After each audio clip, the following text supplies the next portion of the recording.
The sun lost 0.03% of its output on a Tuesday. Nobody felt it, nobody saw it. But 17 space agencies registered the dip simultaneously, and for 9 minutes no one said a word on any open channel. The second dip came 11 days later. Then the third 8 days after that. By the fourth week, the pattern was unmistakable. Our star was dimming, not dying, not flickering, dimming.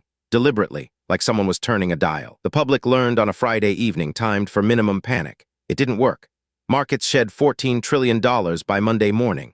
Religious movements doubled their membership in 72 hours.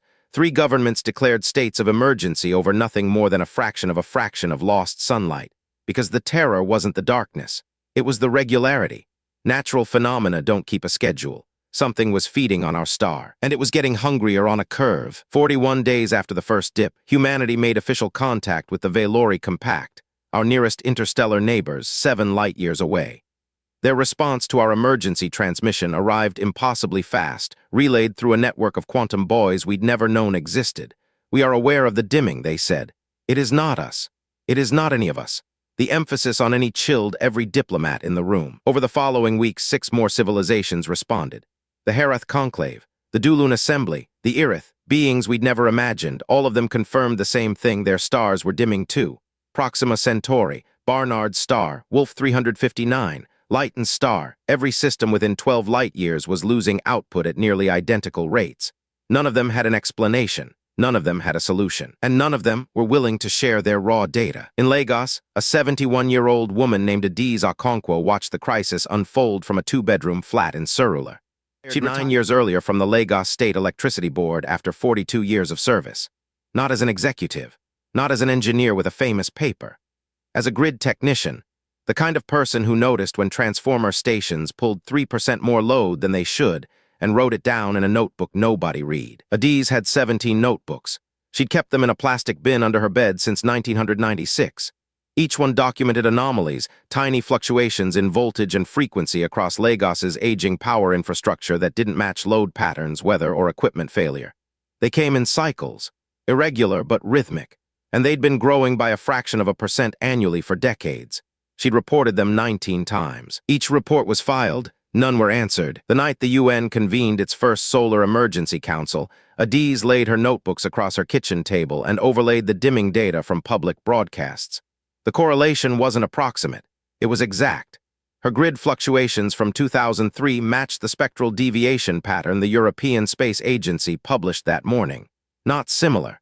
Identical. Whatever was dimming the sun had been practicing, and Earth's power grid had been resonating with it for 27 years. She called her nephew Emeka first. He was a data scientist at a fintech company in Victoria Island. She told him to bring his laptop. When he arrived and saw the notebooks, each one filled with dates, frequencies, decimal point measurements in her meticulous handwriting, he laughed. Then he digitized the first 3 pages. Then he stopped laughing. "Auntie," he said very quietly, "this is not a coincidence." She poured him tea and said, "I know." Emeka posted a compressed dataset on 3 academic forums that night. Within 6 hours, a physicist at the University of Cape Town ran it through a Fourier transform and called Emeka directly. "Where did this data originally?" She demanded. "A retired grid tech in Lagos," he said. The line went silent. Then, "This dataset predicts the next 3 solar dips with 98% accuracy. Your aunt has 27 years of advance warning, sitting in notebooks under her bed." Within 48 hours, Adiz Okonkwo's name appeared in a classified briefing to the UN Solar Emergency Council. Within 72, a delegation of 2 astrophysicists, 1 intelligence analyst, 1 translator for the Velori Channel, arrived at her flat. She offered them chin-chin and ginger juice. They sat on plastic chairs in her sitting room while she explained, with the patience of someone who'd spent 40 years being ignored, exactly what she believed was happening to the sun. "It's not feeding," she said. "It's drawing current." She held up a diagram from 2009, hand-drawn, annotated in green biro. "When you pull energy through a grid, you leave a signature. I've spent my whole career reading those signatures. The sun isn't being consumed. It's being used as a conductor. Something is routing power through it, through all the local stars, toward a destination. And every time it draws more, the grid on Earth hums in sympathy." Intelligence analyst leaned forward. "A destination? You're saying the energy is going somewhere specific?" Adiz nodded. She turned to a page near the back of Notebook 14, dated March 2017. A single coordinate calculated from the directional bias of her recorded fluctuations. There, she said. The astrophysicists looked at each other. The coordinate pointed to a region of apparently empty space between Sol and Proxima Centauri. Deep void. No known objects, no signals, nothing. The Valori were asked about the coordinate. Their response took 11 hours, far longer than usual. When it arrived, it was 3 words: do not investigate, no elaboration, no context. The Herath conclave was asked separately.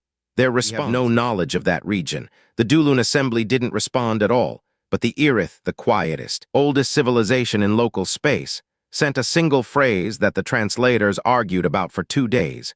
You found the well. Adiz was brought to Geneva. She didn't want to go. She didn't like cold weather, didn't like the fluorescent lights in the UN facility, and didn't like the way people spoke to her, slowly, carefully, as though a retired technician from Lagos might not understand words like stellar luminosity or energy extraction gradient. She understood them perfectly.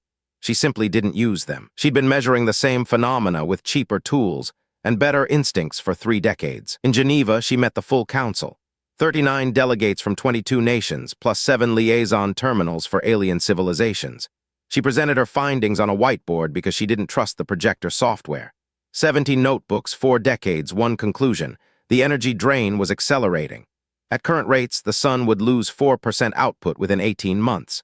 Enough to trigger crop failures. Enough to end the world as they knew it, not in fire, but in slow, creeping frost. The Council's response was immediate and predictable. They wanted to send a probe to the coordinate. They wanted to build a shield. They wanted to ask the aliens for weapons. They wanted to do something loud and visible because governments survive by appearing to act. Adiz listened to 14 proposals over 2 days. On the 3rd morning, she asked for 5 minutes. You're thinking about this as an attack, she said. It isn't. It's a circuit, and I know how to break a circuit. She drew it on the whiteboard. A simple diagram, the kind she'd drawn 10,000 times in maintenance briefings no one attended. Stars as nodes. Energy flowing between them toward the void coordinate like current through a wire. You don't fight a circuit, she said. You don't bomb it. You don't shield against it. You interrupt it. Use resistance at the right point and the whole thing trips. She tapped the diagram. Earth is the right point. We always were. The room erupted. Her proposal was, in essence, to turn Earth's entire electromagnetic infrastructure into a deliberate resistor, a planetary-scale impedance spike inserted into whatever circuit was draining the stars. Every power grid, every satellite, every submarine cable and radio transmitter on Earth would need to be synchronized to pulse at a specific counter-frequency. One coordinated burst.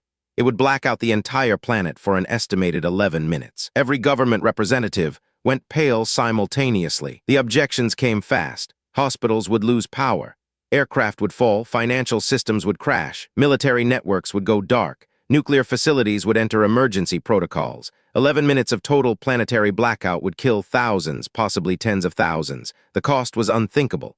Adiz didn't argue, she simply pointed to her curved projections.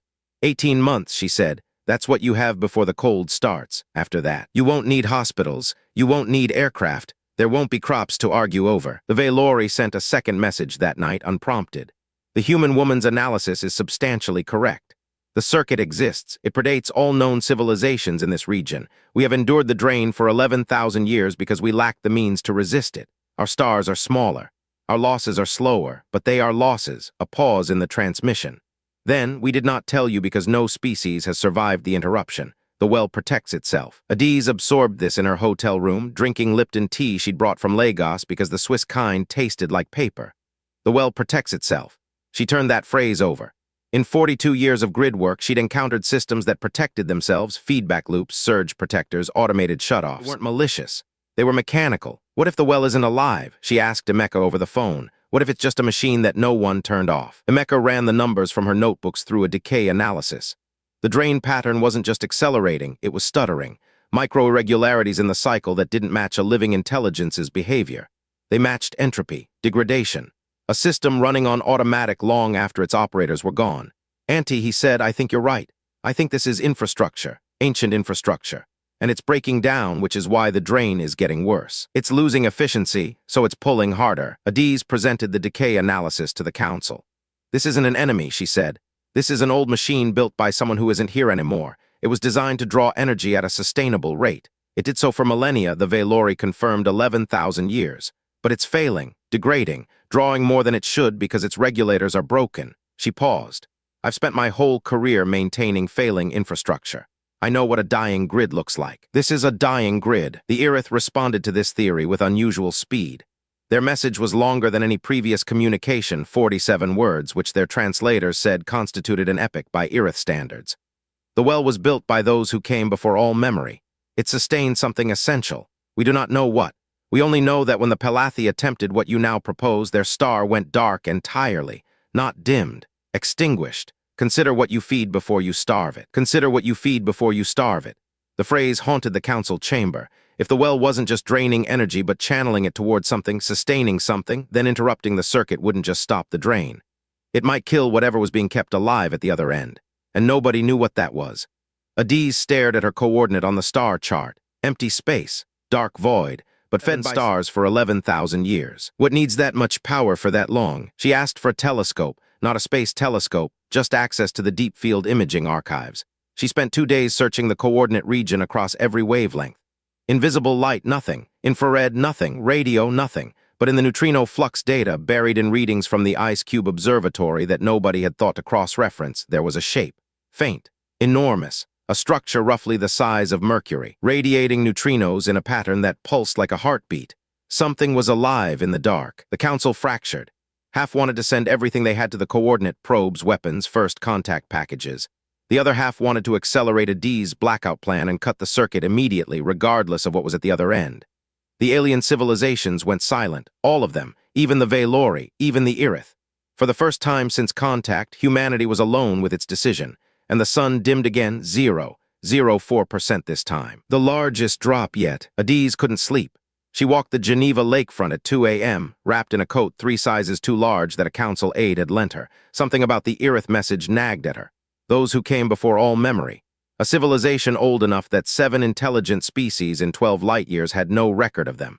They'd built a machine to sustain something with stellar energy, not to destroy, to sustain. She stopped walking. What if it's not a weapon? She whispered. What if it's a hospital? She ran back to the facility, pulled up the neutrino pulse data. A heartbeat, they'd called it. She overlaid it with human cardiac rhythms. No match. Overlaid it with known biological cycles from the Veilori data exchange. No match. Then she tried something different. She compared it to her own grid fluctuation notebooks. The pulse wasn't biological. It was electrical. The same stutter pattern she documented in transformers under extreme load. The structure wasn't alive. It was a machine on life support, barely holding together. She called an emergency session at 4 a.m. 17 delegates attended in bathrobes. The structure is failing, she said. Just like the well is failing, the whole system is collapsing. It's pulling more energy because the thing it's sustaining is dying and needs more power to survive, exactly like an old ventilator drawing more current as the motor degrades. She wrote on the whiteboard, "We don't need to break the circuit. We need to fix it. Or we need to let it die with dignity." The room was silent. A French delegate spoke first. "You're suggesting we repair alien infrastructure we don't understand, built by a civilization that predates recorded history, located in deep space we cannot reach, to sustain something we cannot identify." Adiz nodded. "Or," she said, "we let it go. We send a clean shutdown signal, not a violent interruption, a graceful power down. The kind you give a machine when its job is done. The kind that doesn't blow every fuse in the neighborhood." The difference was critical. Her original plan, a brute force impedance spike, would shatter the circuit violently. The Palathi had tried something similar and lost their star. But a controlled shutdown, tapered, sequenced, phased, that was different. That was what a good technician did when decommissioning a grid segment. You didn't just cut the power, you ramped it down, transferred loads, closed switches in order. It took skill. It took patience. It took someone who understood the language of infrastructure. The aliens broke their silence one by one. The Veilori offered to synchronize their grid. They had one, buried in their planet's crust, resonating with the well just like Earth's. The Herath followed. Then the Dulun. Even the Irith, who communicated in fragments, contributed a frequency map of the well's deeper harmonics, data they'd apparently held for centuries and never shared.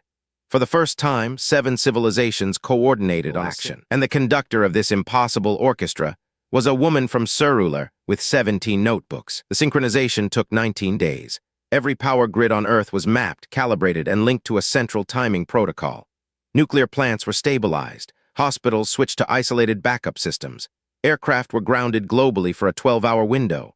Adiz personally reviewed the phase-down sequence, a cascading reduction in counter frequency that would tell the well, in the only language it understood, that it was allowed to stop, that its long vigil was over, that whatever it had been keeping alive could finally rest. On the day of the shutdown, Adiz sat in a control room in Geneva surrounded by screens showing grid status from 6 continents and 7 star systems.